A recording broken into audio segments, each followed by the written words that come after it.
Hey, si tu veux faire du business en ligne et que tu n'as pas forcément les moyens ou envie de dépenser des sous en publicité, ou bien que tu veux créer du contenu pour attirer une audience, mais tu n'es pas vraiment inspiré, tu ne sais pas quoi créer, eh ben, tu n'étais peut-être pas au courant, mais il y a une solution. Cette solution, elle s'appelle le Repurpose. Bienvenue sur Bonsaï, c'est l'heure du petit cours. Je vais commencer par t'expliquer c'est quoi le Repurpose. Il s'agit d'un changement de format. Tu prends par exemple un podcast qui dure 1h30 et tu le découpes en petites vidéos de 7 minutes ou tu le découpes en short. C'est ça du Repurpose. Oui, mais il y a une façon de le faire pour que ça marche. Petit spoiler alerte dès le début.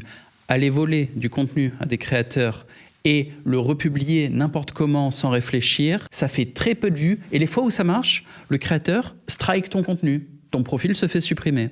Bah ouais, si t'es pas autorisé, c'est de l'usurpation. Sauf qu'il y a des créateurs qui autorisent, je vais te montrer comment le découvrir, et il y a des méthodes pour repurpose, c'est-à-dire modifier le contenu pour ajouter une forme de valeur ajoutée qui va faire que les gens vont regarder ton contenu. Alors la première question, c'est pourquoi faire du repurpose? La première raison, c'est faire plus de vues. Donc imaginons que tu es toi-même créateur de contenu. Okay, bon, ton contenu original, tu peux le décliner sous plusieurs formats et tu feras plus de vues. Il y a même des créateurs dont l'entière activité est du repurpose. Leur contenu original fait assez peu de vues alors que leurs repurpose en font énormément. Tu as des podcasts américains, par exemple, qui sont assez chiants à regarder. Ça dure 3 heures, il ne se passe rien. Je pense très fort à Whatever Podcast. Il ne se passe pas grand-chose, mais il y a des moments où il y a des dingueries. Il y a des moments où ça se bastonne, il y a des moments où il y a une fille qui chiale ou qui monte son cul, des trucs comme ça. Ils découpent ça en short. Les shorts font des millions de vues. Alors que le podcast en version longue, il y a beaucoup moins de monde qui le regarde. Tu comprends?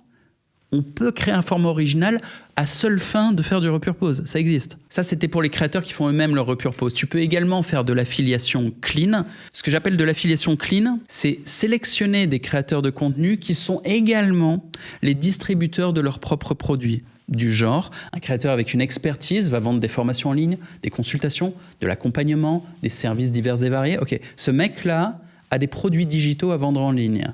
Et quand tu prends son contenu pour vendre ses produits en affiliation, parce que souvent ils proposent leurs produits à l'affiliation, quand tu vends son propre produit, tu n'es plus un voleur de contenu. Non, non, tu es son partenaire. Tu participes à la distribution de son produit. Et là, tu as la garantie que le créateur va jamais faire sauter ton contenu. Au contraire, il a envie que tu le diffuses le plus possible et que tu vendes le plus possible son produit. Donc en plus d'être safe, c'est cohérent parce que tu utilises le visage d'un créateur pour vendre le produit associé à ce créateur. La conversion se fait mieux.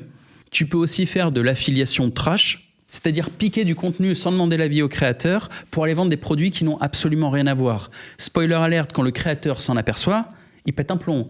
Imagine, tu prends un mec qui fait du marketing, tu prends un Yomi, et derrière, ce que tu vas vendre, c'est de la saloperie, genre paris sportif ou des trucs casino en ligne, etc. Yomi, il tombe là-dessus. Il demande à son équipe de striker immédiatement ta chaîne, ce qui est normal. Parce que tu salirais son image afin de vendre des produits qui vendent des promesses irréalistes. C'est un exemple, mais c'est très classique. Et tu peux également faire du repurpose en freelance. C'est-à-dire, tu travailles au service d'un créateur pour faire son repurpose. Donc, au lieu de mettre ton lien d'affiliation dans le contenu, tu prends directement un salaire qui t'est versé par le créateur. Par contre, tous les liens, ça sera les liens du créateur, ça ne sera pas les tiens. D'ailleurs, j'en profite pour faire une petite annonce. Je cherche un monteur qui fait du repurpose. En fait, pas qu'un seul, j'en cherche plein. Je te laisse un lien en commentaire si tu veux poser ta candidature et je prends le repurpose sur toute plateforme, même sur TikTok, Twitter, Insta, YouTube et tous les formats. Sur chaque plateforme, il y a différents formats. Donc, libre à toi de maîtriser le format qui te plaît. Tout ce que je te demande, c'est d'être talentueux. D'ailleurs, pour illustrer, il y a des types qui font du repurpose en vidéo qui ne font même pas du montage. Ils vont juste faire des cuts. Ils vont couper les meilleurs passages, mais ils ont l'intelligence de couper les passages vraiment pertinents et de mettre une bonne miniature et un bon titre. Tu vois ce que je veux dire? Il n'y a pas d'effet dans le montage. Ils ne foutent pas une musique, ils ne foutent pas des titres dynamiques, ils ne foutent pas des transitions avec des petites lumières. Non, rien. Ils coupent les bons passages intelligemment. Ils mettent un bon titre, une bonne image et ils ont des chaînes qui cartent. Je vais vous en montrer une tout à l'heure. J'en parle parce que c'est un des trucs qui m'intéresse le plus, ça. Et c'est rare à trouver. C'est rare qu'il y ait des mecs qui aient le coup d'œil qui se disent « Ah, ça c'est la partie du podcast qui a cartonné, je vais l'isoler, la mettre en ligne. » Alors que pourtant, putain, quand tu es sur YouTube, tu vois une sorte de petit graphique en dessous de la vidéo qui montre les moments les plus revisionnés. Waouh! Ça serait pas ces moments-là coupés par hasard? Enfin, tu vois, les trucs sont tellement simples et pourtant 95% des mecs qui font du repurpose ne le font pas. Je comprends pas pourquoi. Là, on entre dans le cœur du sujet et je te montre les méthodes de repurpose. À commencer par les vidéos au format moyen issues de live. Je vais te montrer une chaîne. Là, je suis sur la chaîne d'Asmond Gold, un Américain que j'apprécie beaucoup. Il fait du streaming, de divertissement, il parle de sujets de société, de jeux vidéo, de films, de ce qu'il veut en fait. Et le mec stream comme un porc, hein. C'est 4-5 heures de stream par jour. Bon, il a son monteur qui fait du repurpose et qui tient la chaîne Asmond Gold TV. Tout ça là, ça n'est que des vidéos de repurpose de stream. Alors, le premier truc à capter, c'est les vues. Si je clique sur les vidéos les plus populaires, regarde. La plus populaire, 8,5 millions de vues. Là encore, 6,9 millions de vues, 5 millions de vues. C'est un truc de malade, ok? Pourtant, il n'y a rien. En termes de montage, c'est que des cuts. Des fois, ils coupent même pas. Cette vidéo fait 3 heures, là. Tiens, je te lance une vidéo pour que tu vois. Et ben voilà, c'est un extrait du stream avec Asmond Gold qui réagit à une vidéo YouTube. Et c'est tout, il n'y a pas de montage. Il n'y a que des cuts, il n'y a pas d'effet. Je vais te montrer où il est le travail. Il est sur les miniatures. Elles n'ont pas l'air extraordinaires, hein, tu vois. C'est rien de fou. Mais c'est fait intelligemment. On voit la tête d'Asmond Gold, ses fans cliquent dessus parce qu'ils veulent voir les vidéos. Il fait quand même des têtes rigolotes, il a un regard le mec. Surtout quand il est étonné avec ses yeux globuleux, ça marche bien. Et les titres, c'est en anglais donc vous pigez pas forcément, mais je vous le dis, les titres sont très bien choisis. Donc je répète, on a des miniatures qui sont excellentes, c'est pas le design qui est excellent, c'est la compréhension de la fonction d'une miniature. Ces miniatures racontent une histoire et des histoires que les gens veulent écouter. Les titres sont excellents aussi et la fréquence de publication. Alors là, il y a un jour, il y a un jour, il y a un jour, il y a un jour. Il fait 5 vidéos par jour, le mec. Ok ? C'est normal, il y a 5 heures de stream. Donc c'est assez facile d'aller couper des vidéos de 13 minutes, de 27 minutes, de 5 heures. Putain, waouh. Bon, il est spécial. Oh là là, il a publié un truc de 5 heures et là, celle-là, elle fait 2 heures. Mais ça, c'est spécifique à un streamer. Donc en gros, ta quantité de repurpose va être limitée par la production du créateur original. Si le créateur original est un streamer et que le mec te chie 20 heures de contenu par semaine, tu peux taper 5 vidéos par jour. Les vidéos que tu feras au format moyen feront généralement entre 7 et 15 minutes.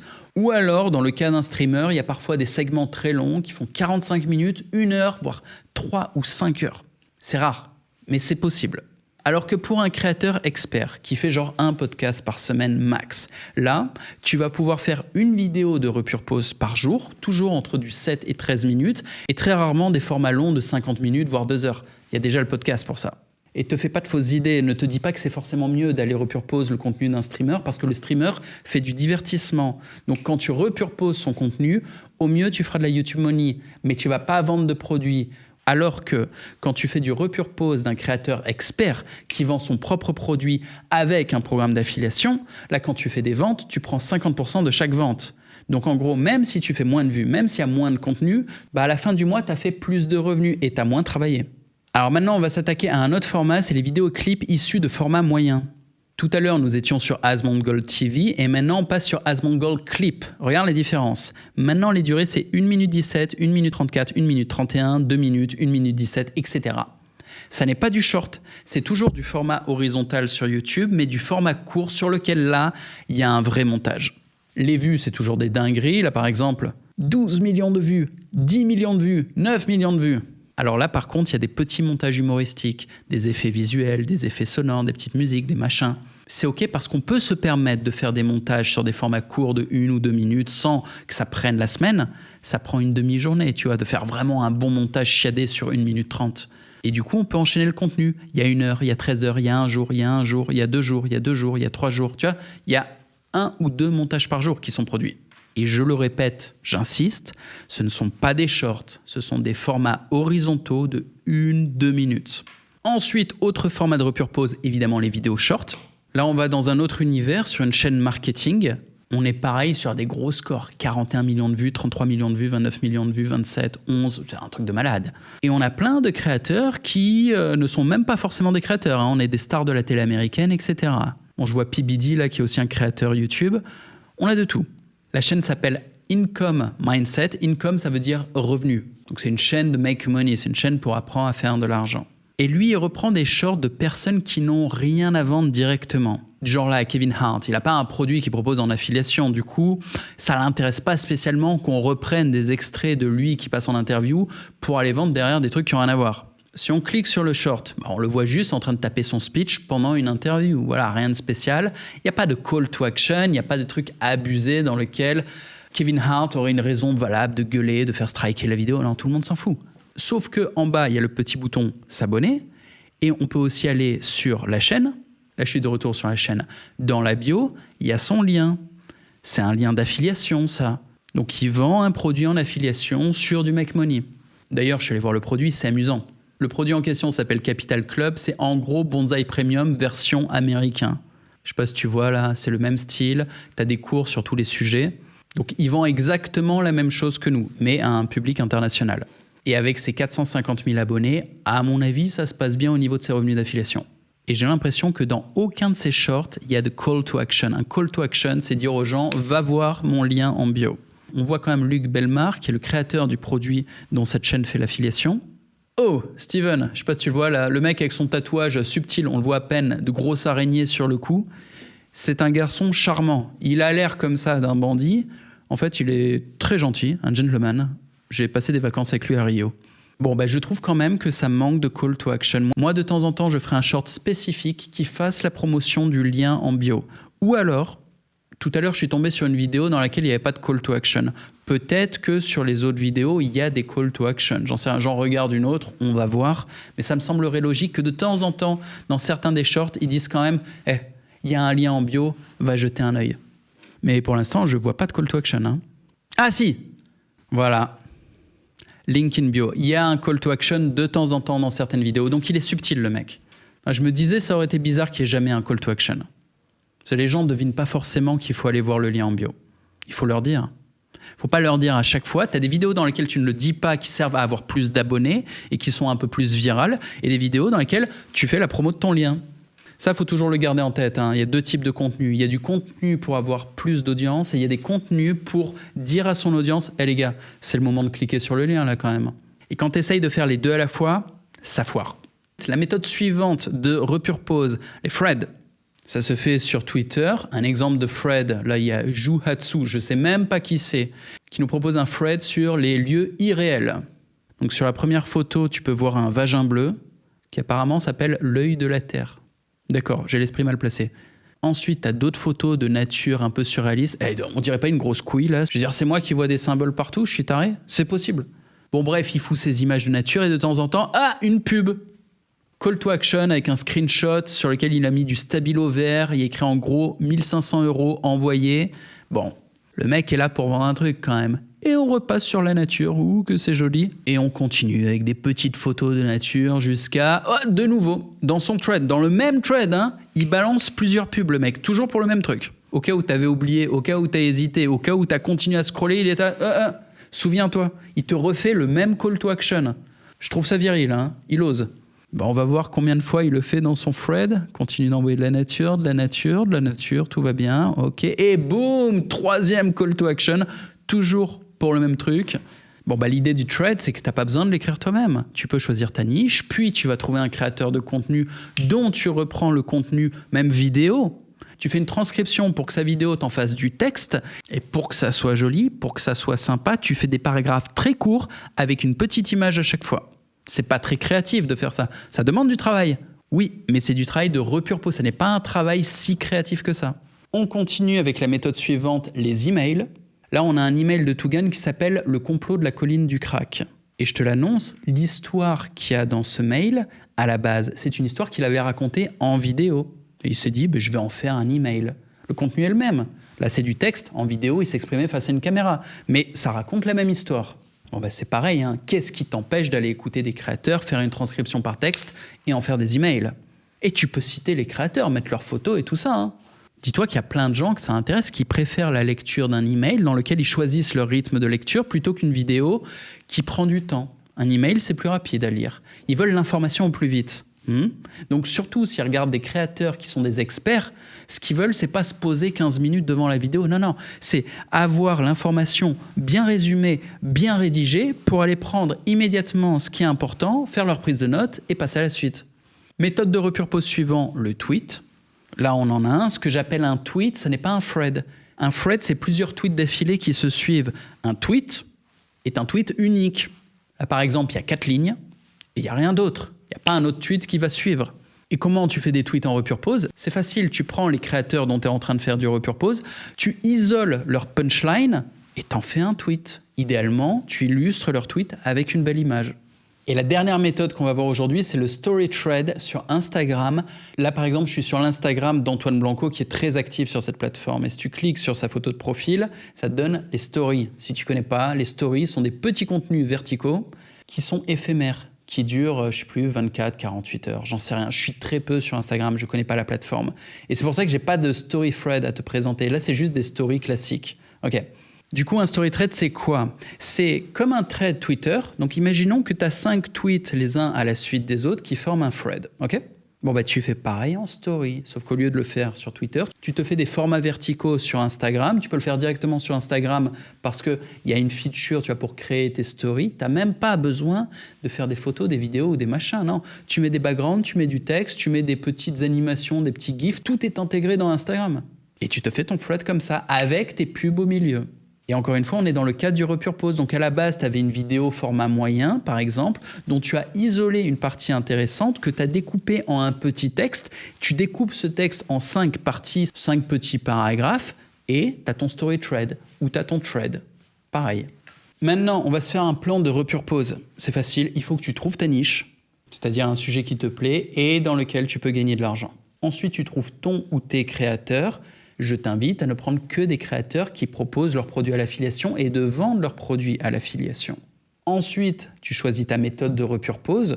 Tu vas sur le réseau social que tu consommes le plus, sur lequel tu es le plus à l'aise, sur lequel tu as la meilleure compréhension instinctive. Tu captes comment ça marche. Et tu choisis ton ou tes produits à vendre. Souvent, tu vends les produits qui sont distribués par les créateurs dont tu fais le repurpose.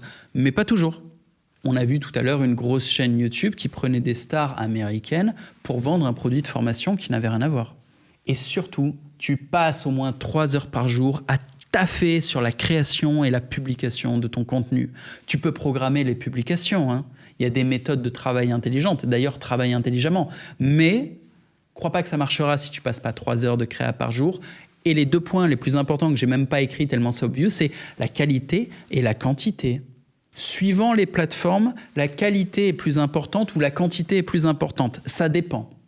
Quand tu es dans le short, par exemple, c'est la quantité qui est importante. Il faut en chier une tonne et de temps en temps, c'est un peu comme la roulette. Ça tourne et tu as un des shorts qui pète et qui te fait des millions de vues. Tu sais même pas pourquoi. Sur TikTok, c'est encore pire. Il faut balancer de la quantité. Par contre, les formats moyens sur YouTube, il faut faire la qualité. Les clips de 2 minutes, il faut faire la qualité. Les threads, il faut faire de la qualité. Les emails aussi, il faut faire de la qualité. Et maintenant, il faut monétiser le repurpose. Pour ça, il faut ajouter des CTA, c'est des call to action. Donc, c'est des petites lignes dans lesquelles tu écris « clique sur le lien en description »,« clique sur le lien en bio ». Sinon, l'audience ne clique pas. Et évidemment, il faut mettre ton lien de conversion en bio. Ou en description. Quand c'est des vidéos YouTube, il y a une description également. Et le lien va dépendre de ta stratégie. Des fois, tu veux récolter des emails et derrière, tu fais de l'email marketing pour bien convertir tous tes clients. Et des fois, tu n'as pas ça, donc tu proposes directement la page de vente dans le lien en description. Et je vais finir la vidéo en te montrant une étude de cas précise, en te disant comment tu peux faire du repurpose dès maintenant en gagnant de l'argent. Tu vas sur bonsaï.pro, tu te crées un compte créateur en cliquant ici, là, sur Creators. Tu vas arriver sur une nouvelle page et là, tu cliques sur Sign Up. Là, tu rentres ton email ou tu te connectes avec Google. Une fois que tu es connecté, tu auras un petit menu à gauche comme ça sur lequel il y a ton profil subscriber ici. Ça ne suffit pas. Clique dessus, puis clique sur le bouton ici « Créer un bonsaï ». Ça te permet de créer gratuitement un profil créateur bonsaï. Là, je suis dessus. Et à gauche, tu vois, dans le menu créateur, il y a affiliation. Tu cliques dans affiliation. Et là, je recommande le 2e lien qui est ton lien d'affiliation pour Bonsaï Premium, les meilleures formations francophones. Donc, en un seul paiement, le client il a accès aux formations des meilleurs formateurs français. Et c'est pas cher. Bref, c'est un produit qui se vend très facilement. Et pour le vendre, tu peux utiliser mon contenu en repurpose. Je produis beaucoup de contenu. Là, par exemple, j'ai plein de vidéos pédagogiques que tu peux repurpose en short. Et si tu cliques ici en direct, tu vas voir mes lives. C'est bizarre, il n'y a que 3 lives. Pourquoi? Parce que mes lives, je ne les laisse pas en ligne. Ça veut dire que si tu es assez rapide, tu chopes mes lives au moment où je les fais, tu les télécharges et tu coupes ton contenu au format moyen. Là, par exemple, j'avais fait un live de React sur le podcast de Thaïs Descuffon.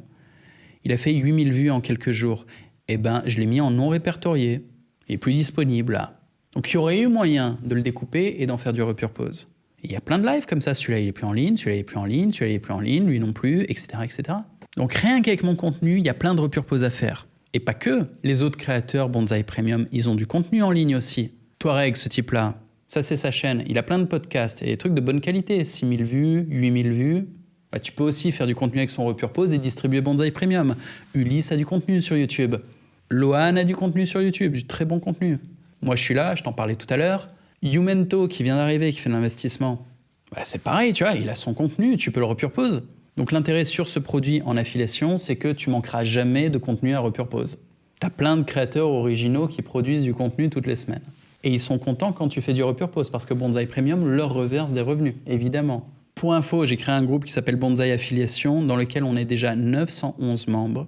Ils font pas tous du Repure Pose, hein. Il y en a certains qui en font. Tous les jours, il y a des ventes. Il y a une bonne ambiance, ça bosse bien. Si tu veux rejoindre le groupe, il y a un lien en description. Salut!